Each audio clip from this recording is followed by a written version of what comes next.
তাসিন এই দোকানের সামনে আপাতত চাদরটা পাইরা দিলাম, তুমি এখানে সুন্দর করে শুয়ে থাকো, আমি কান্দাপাড়া সাবিত ছানি হোটেল দিয়ে খাবার নিয়ে আসতেছি। আচ্ছা বাবা, তাড়াতাড়ি এসো। আচ্ছা বাবা, তুমি ঘুমায় থাকো, আমি আধা ঘন্টার মধ্যে চলে আসতেছি। না, শালার রাস্তার টোকাইদের কারণে বহুত বড় মুসিবতে আছি। প্রতিটা রাত দোকানের সামনে সে শালারা শুয়ে থাকবো। এই ওট ওট, দোকানের সীমানা থেকে দূরে যা। তোরে যদি আমার দোকানে আর একদিন দেখছি বান্দে পিটামো। যাবা, আজকে দোকান ছাড়া যাইতেছি না, আজকে সারা রাত পাহারা দিব।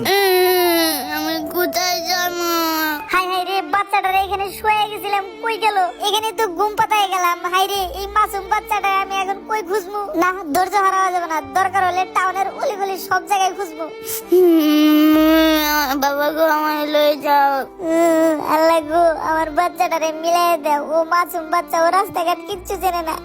আমার বাচ্চার মতো দেখা যায়, দেখি তো আগে। ওরে বাবারে, এটা তো তাসিন। হাই হাই রে, ও কোন জায়গায় এসে বসে রয়েছে? তাসিন, তাসিন, বেরো বেরো। তোমার সারা টাউন খুঁজা মরি, আর তুমি এখানে এসে বসে রয়েছে। তোমার না এখানে ঘুম পাতাইছি, এখানে কেন? ওখান থেকে আমারে হারাই দিছে। ওরে সোনারে, আগে জানলে তোমার আমি ওখানে শুয়ে যেতাম না। চলো বাবা, এর যাইতে আমরা ইনাদপুর বেরিবাদের মাথায় যায় শুয়ে থেকে।